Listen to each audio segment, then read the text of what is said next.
Barbershop Talk. We are back with D'Angelo Funches. All right. Well, we talked to him a little bit, but we wanted to welcome you to the show. One thing Bud just reminded me of doing, make sure you like us on Facebook and YouTube. It's cool that you're my friend, but I need you to like Barbershop Talk South Minnesota. So on behalf of the director, Bud, and the man himself, I'm Donovan Bailey here at Barbershop Talk. We're here with D'Angelo Funches as well. He is a comedian and a host, local guy, and he has a comedy show coming up, so we wanted to get him on the show to talk about what's going on in this comedy show. So welcome, D'Angelo, right? Yes. And to our show. Tell us a little bit about you, then we're going to throw some bad questions at you. Bad questions. My name is D'Angelo. I'm 25. I grew up right here in and out of the Rochester community. I've been doing stand-up for about 6, almost 7 years now. Really? Yes, Whoa. sir. Wow. So where you originally from? I'm originally from Minneapolis originally, and I moved down here. Okay. How long have you all been doing these shows? I know I've been to one. It was like 2-3 years ago. Yeah. Something like that. How long y'all been doing these shows? I've been working with Fat Dude Production. Actually, real quick. Yeah, give us the whole spiel. Let me just give y'all a quick, just run down the sponsors real quick, because they're the ones that make all this possible. So shout out to Cashmere Lux, Keller Williams Premier Realty, and Fat Dude Productions, and then Rochester Civic Theater Company, definitely for making that possible. Right. But I've been working with Jeremy and Fat Dude Productions for about 2 years. Okay. It really was just by chance, really, right. Honestly. So, yeah. Well, great. I got a lot of questions, because black comedy, it's huge. It's tied to so much history, lot of historic, iconic people who've done it. Yeah. Why did you choose this? Man, I actually originally wanted to be a singer and a dancer. And comedy was never on my radar, at all. Yeah. And what happened was I was like a junior in high school. They were setting up graduation for the people that was graduating the year before me. Right. And they needed somebody to do a mic check because the gym is real big. And so every high school has like that incident that happened. Right. That everybody talk about. Ours was some off the wall bonker stuff. So I just started just letting it fly about how I felt about the different situations. Right. And then the principal came in and overheard the stuff I was saying, and he pulled me out the stage. I'm thinking I'm in trouble, and he was trying not to laugh in front of the students. And was like, "You ever thought about stand up?" And then he introduced me to a couple people, and I've been doing it ever since. Wow. And we'll get to the show, but I got all kinds of questions. Given black comedy, and obviously the icons that go before you, is it tough doing? I mean, because we've got some big time, and of course they're national comics, but I'm sure when folks come to a local show, they got Eddie Murphy in their mind, Richard Pryor, Bill Cosby, on and on and on and on and on. And that's I've never seen you perform, so I say that respectfully. But how do you deal with? I mean, it's easy to be a pastor, I would think, than a comedian. I don't know. I don't know about that, Don. Okay. I don't know about that, but but I'm gonna let you go ahead and do that because I see that that's turning. but yeah, to jokes. No, I'm serious. But go ahead. But no, I think in any profession is preparation too. Right. And timing is everything. Oh right? Yeah. I mean, you can tell it's ultimately your job. This one from a pastoral standpoint, even him, because right. I use my sense of humor in my jokes, right? Right. I mean, because laughter does like a American heart. Right. And so, but I think that you can sense the atmosphere, right? And you set the atmosphere for it, right? It's something that you got to be gifted at doing anyway, right? There we go. It's not that everybody can make everybody laugh, right? Right. But it's people can take a negative and make it a positive, and it's still funny, right? Right. So when did you feel like, dude, I got this? I mean, I know you talk about that. When did you feel that you had the gift to make folks laugh? Yeah. It honestly was my first time on stage, I think, because my very first time on stage, I didn't have no jokes, no nothing. All I knew is that I was just nervous, but it was like nervous excitement, and I was like, I'm gonna just go up there and just be as honest as possible and just see what happens. Right. And so the first time I went up there, people liked me right away, but when I knew I had it, was like my third time ever going up there. I had a guy approach me after the show he was some type of management with Daryl Lennox, a comedian who was pretty big in the early 2000s. Right. And And yeah, he was like, hey, we really like your stuff, and gave me his card and said, put together a tape, call me in a couple of weeks. And so Wow. that was when I was like, okay, people actually think I'm funny, and I hadn't even been doing it that long. So do you have, Cedric the Entertainer, Bernie Mac? I mean, we can go on and on. People that you emulate or you adopt your style after. Can I just go out there? And give my prediction? Go ahead. You're an Eddie Murphy.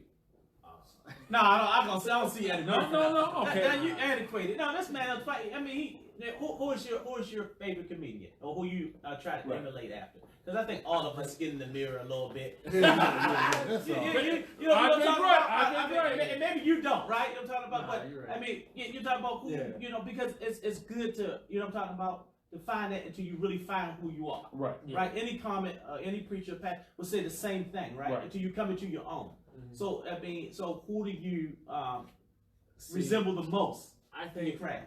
I guess I didn't really study one person. When I started, I watched all types of different comedians because I wanted to know, like, and it wasn't even to watch it to laugh. It was like, all right, what are they saying that's getting reactions? What is their cadence? What's their timing? Right. The three biggest influences I had right away, I had to say, for different reasons. Richard Pryor, just because he was just straight up legend, Right. And so I feel like from an honesty standpoint, I wanted to watch Richard Pryor because I never felt like he was a character. He's always himself. Right. And then as far as just like connecting with an audience, definitely is Kevin Hart. And then the energy and like really bringing a story from like a level B to A plus, Cat Williams for sure. Those are the people that I studied.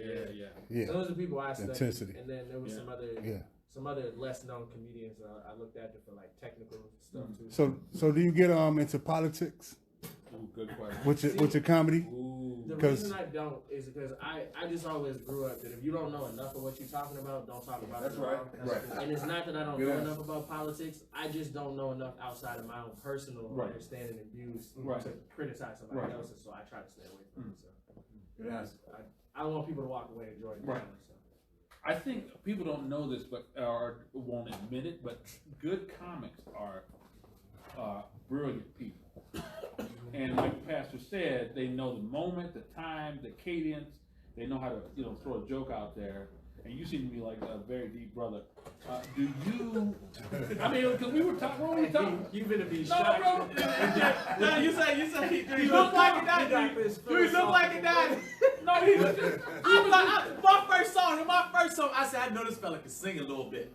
I mean, you can just see. You can just see it. You're talking about you can see. I can just see it all. I can see it all up in here. Right. You know what I'm talking about? You got the style with the fat, When I was in high school, I used to. I told you I want to be a singer. I would see it. I was in my room. All that. I'm telling you. That's a good skill to have. So do you sing? Do you do all that other stuff too? I sing. See, I sing for fun now. I used to like take lessons and try to be more serious about it. But since I found my route with comedy, I don't put as much focus into it. But I know like when I get to a level to where, all right, I'm doing comedy, it's going well, and I want to move to other avenues, and that's something I want to pursue. Okay, I got a real controversial question. Go ahead. And it has to relate to our area, right? And I had an incident at work this week where a young lady said to me that I was the whitest black person she knew. Right? that's a comedy for you, right? Yeah. True. But I was like, but the way she was saying it, I thought, man, her image of what black was all this black rich stuff and the stereotypical. Yeah.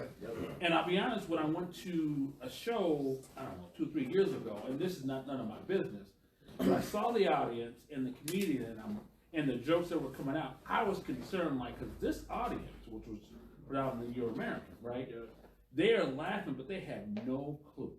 And they're falling into this stereotype of what black is. And I don't want to put that on you necessarily. No, you're right. Go ahead. But that's where I was like, no, I can't be here. Not because it wasn't funny to me, but I felt like, you know what? What's being brought out to this audience? And I'll be honest, I'll go back to Netflix and watch the show of a comedian just giggle, laugh, or whatever.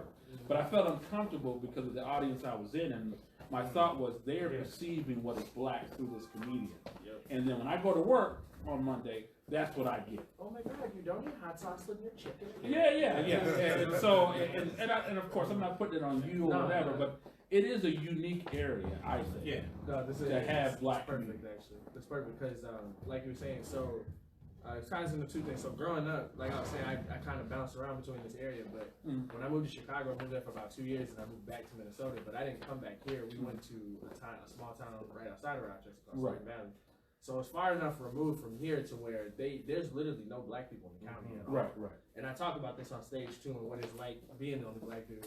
And one of the things I learned very early on is that we're one of the only races that instantly, when it's just one of us or two of us, and we're surrounded by European Americans, you instantly become a representative for a whole group of people that they don't know. Yeah, true. And so being that, you always have to be cautious of how you carry yourself, because one misstep becomes their perception of what Black America is. Oh, see, I told you this brother was deep. So that's something that I learned early on, and that's something I had a lot of training just coming through high school, learning when to control my temper, how to respond to certain situations, when to walk away. Right. And now that I can be honest about it, I talk about that on stage. And Right, so, right. yeah, that's something I get into a little bit. I don't get super deep. I keep it lighthearted, but I do touch on that topic Right. for sure. So. That's good. That's good. We got any questions in the audience, bud? No, just everybody give So a how good do you comment. how do you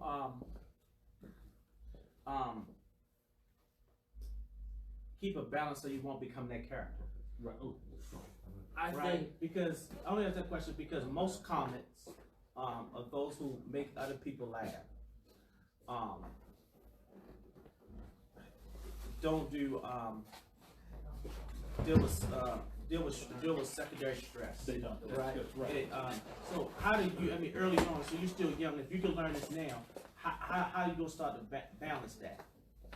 I think one of the biggest things I think when it comes to is it all comes down to your writing, and then Right. so one thing I've met, because I've met quite a few comedians doing this. One of the things I've learned is a lot of them eventually turn into characters. So when they get on Yeah. stage, this is just a role that they play, and they're a whole different person on stage. I didn't know And that. some of the more, and I've met Dave Chappelle, some of the more authentic comedians you notice is that the person you get on stage is the person they are in real life. And I've learned the people who don't fall into those cracks of like, oh, he's not who he thought he was, it's just by being authentic. So I think for me, what it comes down to is I used to have a real bad habit of all this joke would be funny for a white audience, all this joke would be funny for a black audience. And then I had to like center myself when I met, actually Pierre Douglas is one of the people I spoke to, and he's on the show, he'll be the feature act, is that, you know, a room is a room. It doesn't matter who's in the room, a room is a room. And that was the best advice I ever got. So now I try to, when I write stuff, I write it for who cares who the audience member is, what color they are. Good. Is it funny? That's Right. all I care about. And that's how I avoid falling into that trap, is that my job is to make y'all laugh. Right. I don't care what your opinion is. I don't Right. care about none of that. I just want y'all to laugh. So. Do you have to improvise? I would assume you have to improvise on stage, given the audience you might have. Do you do that well, or you got a script you got to stick by? One of the things I do is I never write a joke word for word. I write the start, middle, and end, so I know my beginning and my destination. And then I tell the joke just based on the rhythm of the audience. So I always start off with something. That's good that skill. I don't know. And sometimes it's hard to be scripted, because it's one of those things where you feel like I'm gonna say this, and then I'm gonna say this, and then you get up there and people doing this, somebody dresses a certain way, like. You know, Right. like as a comedian, you start to have this trait where you just look at stuff and you find the humor in it. Like my man over here in pink looked exactly like Wayne Brady. But that was But it's creative. That's what you say. You laugh already, right? Yes. You knew you was gonna do it. I was sweating. You was gonna get so at the beat. So I tell you what. I tell you what. That he let loose, so Michael just let loose. Go ahead, just go ahead. Just go ahead. What you see around the rim? Tell me what you see. What Daddy look like? What Daddy? Tell me who Daddy look like? Who Daddy look like? it was you brought up Cedric the Entertainer. No, but this is like family road trips. Okay. Oh man, I knew I was gonna get it. All right, so who's past Andre? Come on, with the director. Who's I can't going? get into it, but He's the bomb. I'll tell you, when I first saw you, I thought you looked like D'Angelo the singer. that's what I was You thinking. talking about? Yeah, you Oh, talking really? about? I mean, just say image of Oh, the nice. My Yeah. mama First they thought, came. Go ahead. my mama thought she was gonna be unique by spelling it different. Yeah. But then she just made it complicated. So when I applied for jobs, you know, everybody got that interview voice. Like, Right. Yeah. So on the phone, I can be there at 4 o'clock. And then I show up, they're looking around, and then the one thing they do is, because I feel like I have a very black name, and so Yeah. I'm looking around, looking at the paper, and then instantly put a name to a face. So I was like, oh, yeah, I wish I would have had like a normal European name, but I'm thankful. So who you got for Andre? Yeah, you go Who around. you got for I'm Andre? not hurt. I'm not hurt. Who you know what I'm got? talking about. Come on now. No, all right. Come on. For the sake of the barbershop, audience, man. I'll take one for him. You got, it's the barbershop. I'll take one You for gotta him. let us know. My man looked like a very well dressed Mr. Potato Head. That's all. Ain't the first time I heard that. Reverend French fries. I like that. That's all right. That's all right. Put it on. We have a rebuttal? I ain't got no rebuttal.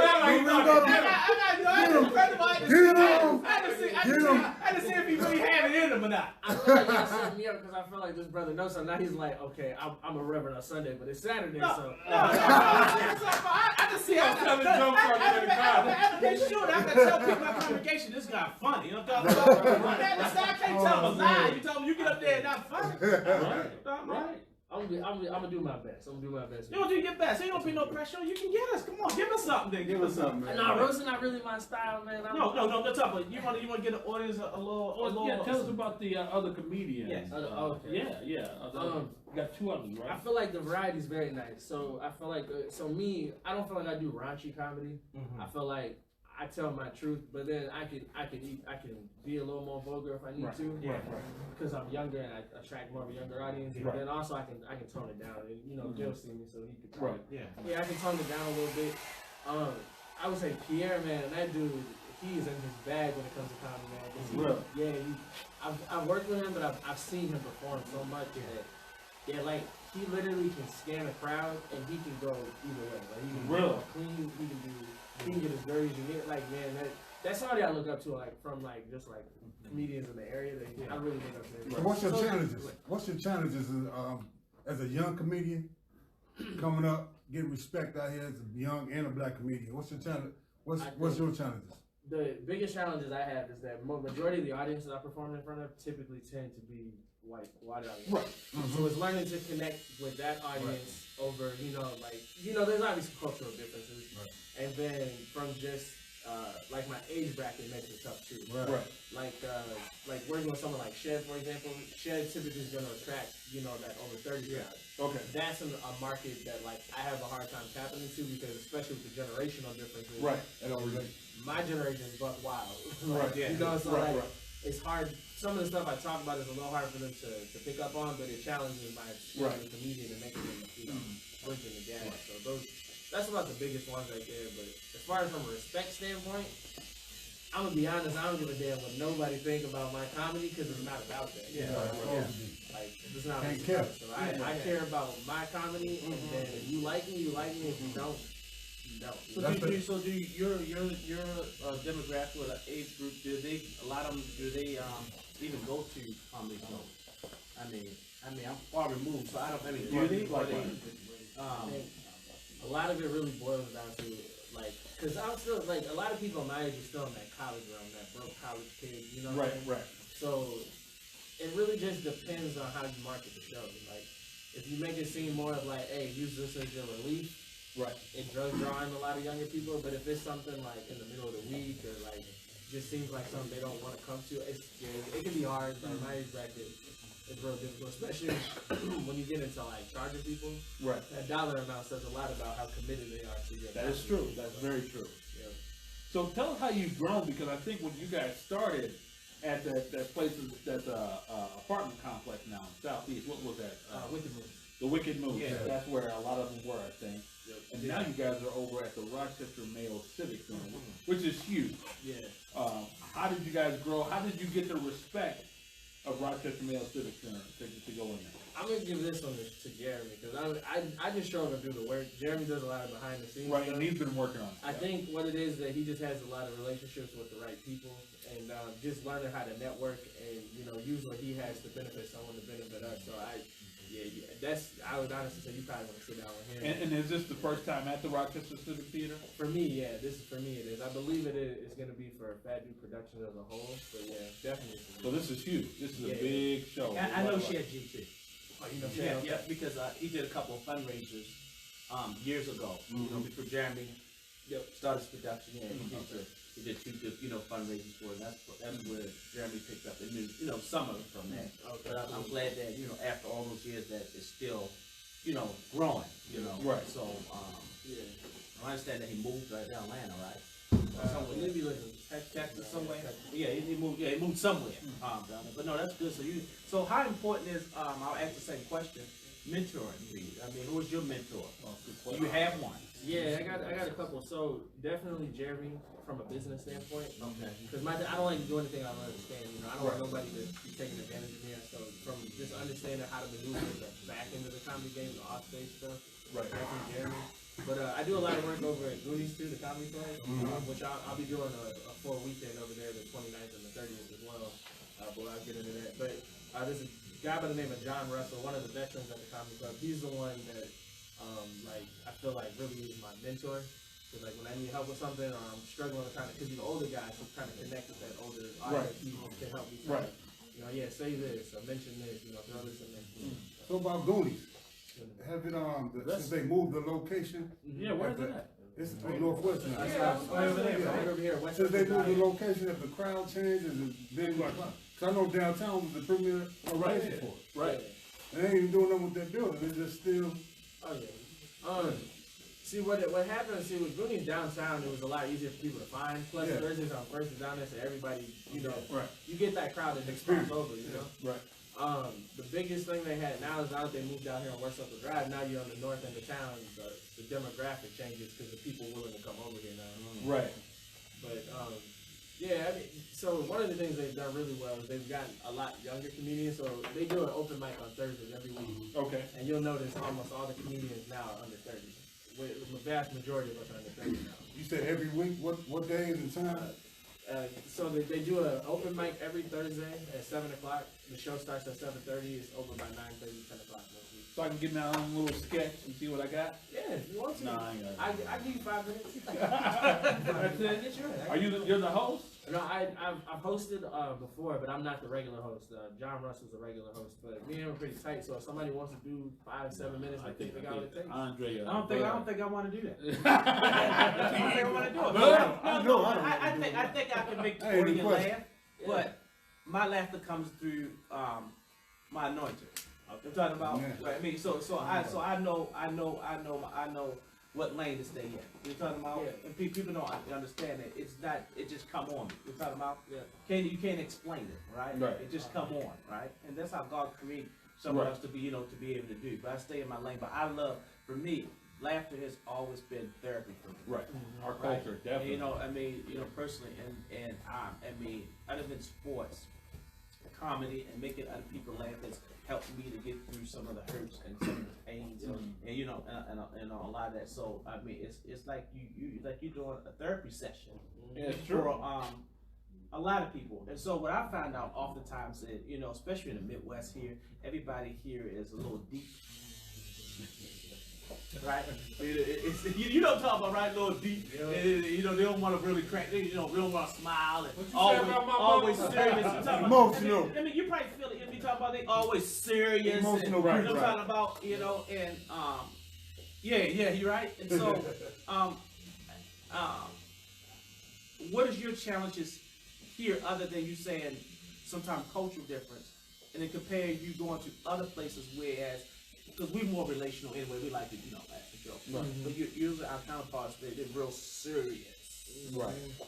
Right. Yeah. How do you open them up? And so how do you open them up? And Oh man. It's a struggle. It's definitely a struggle. I get what you're saying. I think really it's just all about the energy you bring. Cause one of a big thing that'll help you with comedy is that you can get up there and just be like unafraid to just say what you gotta say. Yeah. People get you definitely get that one person in the front row all the time. Right. Doing this motion, Right. And then sometimes you gotta just call them on it, because that's the thing that makes them realize, I am at a comedy show, let me relax, Right. Yeah. That's the biggest battle about doing comedy, just is that some people don't come to a comedy show knowing they're at a comedy show. They come to just be all serious and aggressive. Hey man, loosen up, man. Right. You could leave that out there. Come get this loud. That's why one of my slogans is "Come get these jokes." Right. And then I say that One, because eventually I'm a trademark and make my paper from it. Yeah, But, yeah, we yeah, go. yeah. But Some at hats. this level right now, to come get these jokes, it's a visual or a verbal reminder that this is what you came for. Like, That's right. Come get a laugh, enjoy yourself. So have you ever bombed before? Ooh, that's a good question, bud. How was that feeling? How you feel? Man, I remember I was doing this private party I did. It was a Stillwater. Somebody had heard about me, asked me to come out there. We just want to do like 10 minutes with 2 other comedians. And everybody in the audience was like 50 and above. Ooh, that's a I hard was one. like, I think 19 going on 20. And I went out there and this is one of the things, like when you get good at comedy, you start to realize it's like, all right, this will connect with the audience because you can just read the crowd. Right. And I didn't have that skill yet, so I just went up there and talked about jujitsu and gases and like, all kind of stuff. And they're sitting there looking at me, and all of them was like, "Who hired him?" Then a lady came up to me after the show and was like, "I know you're probably really serious about comedy, but the grocery store in town is hiring." Are you? Oh. Yeah. You ever been fighting yeah. with somebody who hired you? So Yeah. did you ever feel like quitting? Nah. This wasn't for you? Nah, I see with the dad that I got, man, quitting is never an option. When you Good. pick something up, you finish it, you know? Right. And so this is one of them things that I'll probably die doing comedy if I Good. never go nowhere with it. So you full-time doing this, or you, I'm going to say 50-50. So I do still work a regular 9-to-5 job, but I do get booked consistently to where it's full-time work, but it's not my only source of income. so how do people contact you? How do people find you? I mean, A lot of so all my social media is under the name King Funch. So yeah, that's gonna be all my social media all across the board. And a lot of them I have all my email information, or you can just send me a personal message. So yeah, that's a lot of it comes through social media. All right. So why should folks come out to the show on November 15th?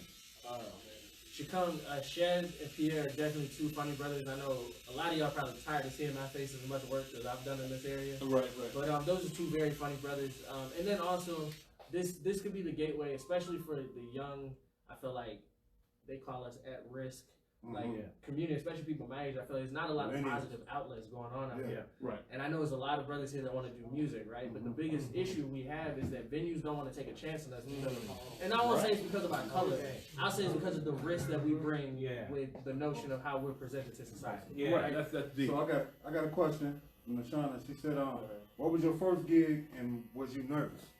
First gig I did was at Cafe Steam downtown, and I was definitely nervous because it was like a very coffee shop crowd. It is. You ever been in a coffee shop? Oh yeah. It's not I the work right same. across the street from that. It's not the same vibe as a comedy club. And so I went up there and I was nervous, but they were very receptive to what I had to say, so the nerves went away after the first 2 Really? Okay. What was your biggest crowd? Biggest And how crowd I did you ever feel? did. Was you nervous in that point? Biggest crowd I ever did was about 3,000 people. It was in Tampa, Florida. Ooh, you gotta bring it down It was there. right at it was in Tampa, Florida, right off like by the beach or whatever. It was this little theater that they had, and I had just got put onto the show. And because the difference between like performing in front of like 20, 30 people and a couple thousand people is that when they laugh, you really can hear it. Right. And so if you're not ready for that roar reaction right away, it catch you off guard when you like. I can imagine. So it's like, oh snap, you know. So typically, what do you really talk about? Because you say you don't go into politics, so you just talk about your upbringing, or I mean, more of that. Or do you really pick on yourself? I mean, what? I said it. I guess my style changes based on how the audience's energy. But basically what I like to do, I like to talk about my experience in the world and like my upbringing and coming up. And then I have a lot of just crazy thoughts that just pop in my head. So you're gonna hear a lot of stuff that it may not necessarily go together, but it's gonna be funny. Yeah. And then also sometimes I don't do a lot of crowd work, but I do like to get some good crowd interaction in there too, you know. So I kind of. All right. One more question. What is your sometimes when you see the comedy shows, the comedians will have their little pregame routine to get them psyched up. What's your pregame routine? Or throw up like Eminem used to do? Yep. My pregame routine consists of 3 things. I always wash my hands and I wash my face. Okay. Really? Yeah, I do that. I say a prayer, but I say a prayer specifically with my little brother. I don't know why. It's just something. He was the first person that ever came to watch me do stand up. So I said, Oh, nice. And then the third one is I always play a couple different songs that I play, and I throw them because they help me get in my element. And then I go out there and do what I gotta do. Cool. He Okay. is real good too, man. I can vouch for him. At that. Well, if Gil vouches for you, it's going to be a good show. Whatever, man. Yeah. Oh, so can you say the name? Because I don't want to screw it up. It's the Funk and Funny Yeah, Funk and Funny Comedy Show. Comedy Show, 7 o'clock, November 15th. Big show for our community for many reasons, but we want folks to show up that love comedy or what have you. So it can be a bridge, if you will, to other minority acts or what have you, right? All right, D'Angelo Funches, That's right? Yep. King Funch. King Funch, yeah, that's the King Funch in the house. Well, King thanks for tuning Funch. in. Barbershop Talk. Again, happy Veterans Day. Thank you to all of our veterans. We'll see you later.